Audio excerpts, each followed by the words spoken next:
All right, so we're off on the next road trip. We're going from California to Utah to stay there, and then back into Wyoming. Going to go through Yellowstone and stay at a campground there.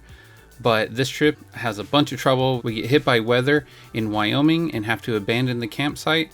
And then when we hit our property in Colorado, all the kids get sick. So then we have to abandon that and come home. But just stay tuned. The trailer performs flawlessly. So that's a good takeaway. But just enjoy the video. Made it to the first pit stop. Hurricane, Utah. Sweet looking lake out there. It's pretty hot though. We got here and it was 110 and sort of cooling down. There is a ton of red ants everywhere. We chose one of the lakefront spots. There's a whole fam set up in their hammock chairs. So there's nice little walkways down to the water. Bunch of families here. The wife's not too sure about the camping though, because the ground every now and again looks like it's moving with all the red ants. But I think it's only $30 a night. Oh, something running right there. I don't know what that was. It's kind of red-headed lizard. I think there's some people just camping right out on the beach. Not quite like Sandy Shores is very rocky. I definitely have some sandals on for sure. And let's see, the water's pretty cool for everything else out here being like 110. I think right now it's like 102 or 3 right now, but it's only 7% humidity. That's pretty nice. The hotels in town are about like $100 to $200 a night, so this only being $30 and you're on a lake. Just got to deal with the red ants and the red-headed lizards. I think it's pretty sweet. The trailer's done well, even though it's. I think the hottest it got when we were going through Vegas was 118, so that was pretty bad. Car did fine pulling everything. Everything was fine. Just took it easy. I think we made it here in about 5 or 6 hours from LA. So you can see it's very pretty. You're in like a canyon. Here's a video of this awesome reservoir we're staying at. So this campground kind of surrounds part of the reservoir. Looks like there's boating and swimming available at this reservoir. Definitely don't know if I would go during the summer like we did. So maybe the winter, or unless you really like the heat. So this is a new tent that we're using for this trip. Just something small so that we could set it up fairly easy. Unfortunately, this tent doesn't actually last the whole trip and gets beat up by all the wind in Wyoming and on our property in Colorado. Here's a time lapse of the sunset. It was very beautiful here, and it doesn't seem in the video like, I don't know how I would describe how hot it was there, but it felt like you were inside of an oven, and the whole night was pretty awful because even though the air was starting to cool down, the ground was radiating heat, and it was just a hot and miserable night. So I don't recommend staying here, especially if it's over 100. Here's a shot in the morning. It was very beautiful in the morning. Just happy to have survived the night. Can't wait to get further up north because it definitely cools down once we finally get into Wyoming. All right, we're finally back into Yellowstone. Very beautiful, just as we remember it.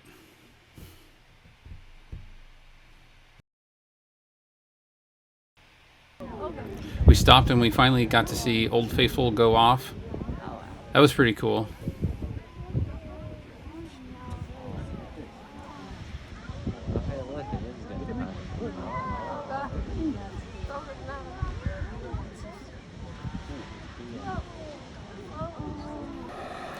We saw some other hot springs going off. This one's just on the side of the road. You can see these everywhere in Yellowstone. So today we're just kind of driving through Yellowstone, and we're on our way to Buffalo Bill Reservoir. There's a campground there. It's just outside of Cody, which is in between the entrance to Yellowstone and Cody is where we're staying at Buffalo Bill Reservoir.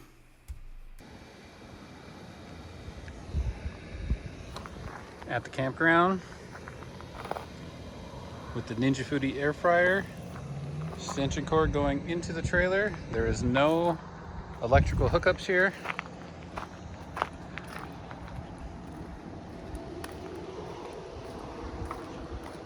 See?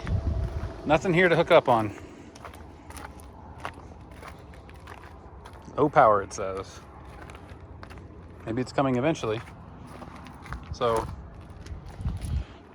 I got that electrical cord coming in from that hole I drilled in the fender, coming up, plugging into the plugging into the inverter. It's rocking right now. So far, looked like it was saying that it could do this for 5.5 hours. It says it can do this. We'll see how it goes, I guess. Anything getting warm? Nothing feels like it's getting warm. All right, here we are producing water from the batteries. The batteries currently say they can run this the dehumidifier for 10 hours, 10.5 hours. But at this campground, it says no generators past 10, and they'll probably consider this a generator. But what's super cool is the 4 batteries said that they can power that thing all night. So when we go to our property in Colorado, we're gonna put that to the test. I'm gonna see if I can't run it all the time to see what it does. But we'll see. Are we abandoning ship? Yeah, slightly.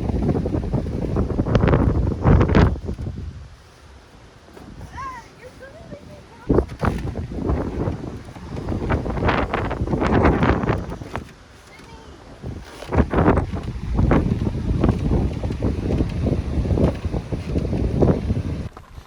All right, unfortunately, we're packing up a day early.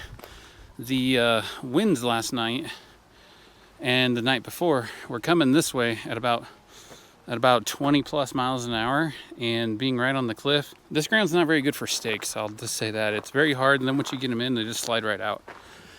We tried to put the tent on this side of the trailer, right here, but then the wind changed direction. Now it's blowing from this way. So last night it was blowing from that way, and now it's blowing from that way. So I think in the future, I really love this spot. So if you're in an RV, this spot, number 12, this spot is awesome. Because if you look at the other spots, they're kind of sunken back in. This has like a nice little walkway down to the proverbial beach. That's where my kids are at right now, right there. And so I really like this spot, but I don't know if next time, if I'm just gonna book that site 11 right there, to just do site 11 and 12. We were gonna do site 11 last night, but it was booked. So I think since there's nothing else we wanna do here necessarily right now, and Yellowstone it's pretty darn busy right now, and there's a lot of road work. Like you'll just be driving and they'll just stop you for like a half hour, and then you go, and then, I don't know, people are just not driving very well in there. So we think we're just gonna head to Casper a day early, but we did come down here, we reorganized the trailer. We're pretty excited about that. Some new things to figure out. The water system was working good. All that's fine. I think the things we wanna figure out are possibly mounting some kind of tent or being able to sleep inside the trailer for next time, because the wind was bad enough where you could feel the trailer moving. That's how bad the wind was. So the gusts could have been a lot higher because it was just general for this area. So the gusts could have been pretty bad. And this is a lake, and it's got waves. Last night the waves were coming this way. I think we're just gonna leave now and head to Casper. All right, so this is the next thing we're trying. I went inside to see if any of the PCV is leaking. It is not leaking, because at most RV parks you have a water hookup. So we're just hooked up to the water in case something drastically goes wrong or it's super dry. Not sure how much we're gonna fill up. We're probably gonna go to like quarter tank or something, maybe more. Because of the sharp angle, we can't put that fitting in all the way. Oh, there we go. Okay, we made it back. Unfortunately, our property kicked our butt again. It was very windy, and our oldest son, he doesn't tend to do well at the elevation. I'll have the exact elevation up on the screen, but I think it's 8,000 plus. It was incredibly windy. We couldn't get the tent to even stay down. We had four cinder blocks on. So we had one cinder block in each corner of the tent, and the tent was lifting off and dragging the cinder blocks. That's how windy it was. And then he wasn't looking very good when we were there. So we thought it was just altitude sickness. So we were like, okay. So we drove down the hill, down to the next town, and got to the hotel there. And then as soon as we got there, he started throwing up everywhere. And we were like, what's going on? So then he kept throwing up, and then our daughter started throwing up.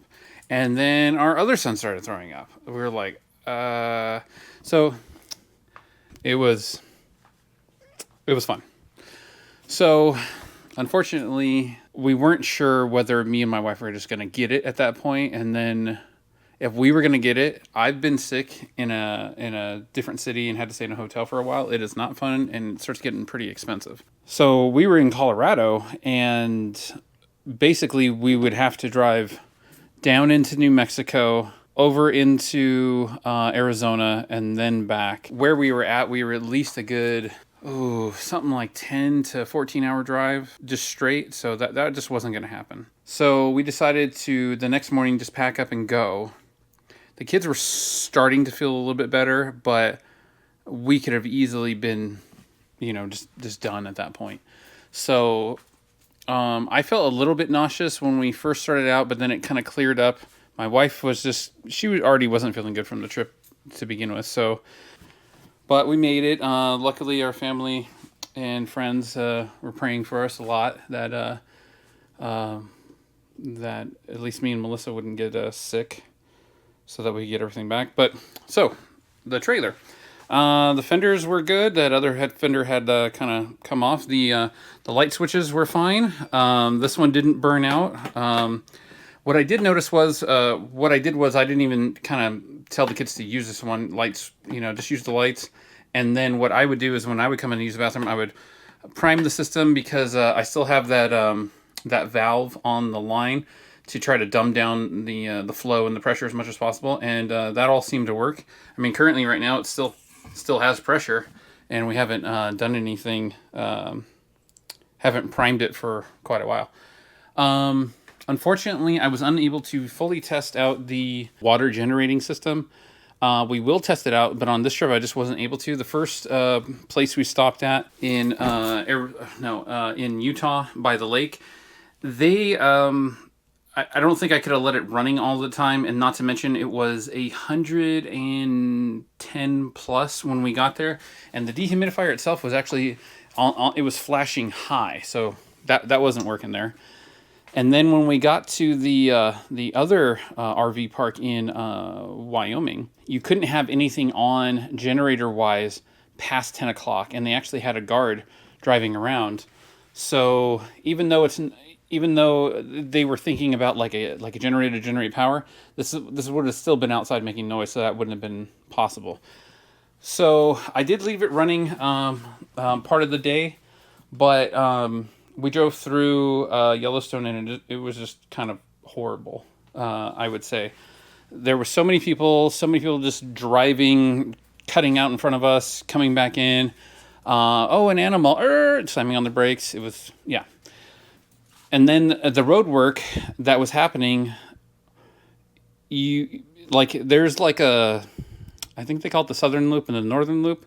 We were on the Southern Loop. We actually haven't done the Northern Loop yet, but the Southern Loop, we went around it and we saw bison, and it was really cool, very pretty, but then ran into all of this construction where they were repaving the roads, and it was just, you could be stopped for a minute or 15 minutes, 20 minutes, a half hour. So the drive on that last day, which was also my son's birthday, he wanted to go for a hike, and we were going to go for a hike at the Prismatic Springs, the upper view. It was so jammed and the traffic was so bad that just to go that Southern Loop, I think it was 8+ hours that day just to drive that. So keep that into perspective. Like, that was 8 hours. It was horrible. We went back to the campsite. We got winded out. It was just about as bad as our property in Colorado. stayed at the hotel, decided to go to Casper early, had a ball in Casper, looked at a bunch of things, looked at museums. There was 2 museums that were pretty cool that we went to. One's a Natural History Museum, I believe. It's in the college. And then another one was the museum that talked about how Casper was formed, the settler routes, like the people that were coming through for the gold rush. It was a pretty cool museum. Both of them were free, so kind of disappointing we didn't do those earlier. It was a good thing for families to do. Pretty cool gift shops. Those are pretty nice. Plenty of parking for RVs and stuff like that. Drove around looking at places that we might want to, think about moving to or buying land. Then from there, drove down to Colorado Springs. Spent time with our family there for a few days. That was great. That was nice. After we left Colorado Springs, that's where everything just kind of went downhill. So we ended up coming back early, but we made it. There was no problems other than the big crack in the windshield that happened. That was not fun. The trailer performed flawlessly. That's definitely an answer to prayers there. No flat tires, no nothing. I think our gas mileage was a little bit better this time than it was last time, but I think only by maybe 0.8 of a mile per gallon, maybe 1 mile per gallon better. So that's pretty good, but we did have a lot more times where we unhooked the trailer and we're driving without it, so that probably definitely skewed the results. We're probably going to go back to Colorado Springs and spend some time with the family again, and I'm going to set up the whole water system and just let it eat, hopefully burn out the batteries, charge them back up during the day, burn them out at night, charge them up, burn them out, and I'm hoping that we can get some real numbers on what the dehumidifier is actually generating. I was able to leave it on for quite a few hours in Colorado, and it was definitely generating water, but how much, I'm not sure, because the gauge it's good, but it's, it really depends on, we noticed when the front was down, the gauge was up. When the back was down, the gauge was down, you know what I mean? Because the sender's on that side. So if the front's down, it's going to read more. So we kind of just, it needs to be in one spot continually, and then just sit there and hang out, and then we'll see. Other than that, we're glad to be back home. Everybody's recuperating. I'm at work right now, so we'll just see how everything goes. A few little changes I want to do before the next trip. I want to put on these patches that we got. We actually got these last time. We got this one this time. And then this little coin. I was thinking about we'd glue that on somewhere. We were kind of thinking about maybe a towel rack right here, and maybe the toilet paper holder right there. Just ideas. Want to refill these guys. Other than that, just maybe a few little tweaks here and there. I don't think there's going to be anything major. We made it. We survived. Oh, we were thinking about maybe ditching the pee tank here, and then maybe putting a tank underneath that could be easily drained, because the poop side of it, we haven't had to do anything with that the whole trip. That was actually pretty good. The pee side of it, we probably had to dump that maybe 3 or 4 times, and that's probably the smelliest part, I would say. Surprisingly more smelly than the poop. The poop, once it's all mixed up, it just smells like potting mix, Miracle Grow. Yeah, that's all it smells like. So I was thinking about maybe mounting a tank or something like that underneath, or making a PCV pipe tank. I was thinking about that as well, just underneath, and then maybe a valve where it could just be dumped off or put in a sewage. So we'll see how that goes. I'll see what my wife thinks. But other than that, I will bring you guys back in. I got pretty tanned up on the road, but we'll see you guys next time. Thanks for watching. In the next video, we upgrade the refrigerator in the trailer. We decided we want some more freezer space and refrigerator space, especially if we start staying long-term on some of the properties. So that would be pretty helpful. And then we actually start to decorate the inside of the trailer with some of the patches and things like that. But there's plenty more upgrades coming to the trailer and more adventures coming so that we can test the trailer. I'm really excited to push the water system to see how much we can start generating in the future. So stay tuned for that. If you're enjoying this video series, please like the videos, subscribe to the channel, and just thanks for watching.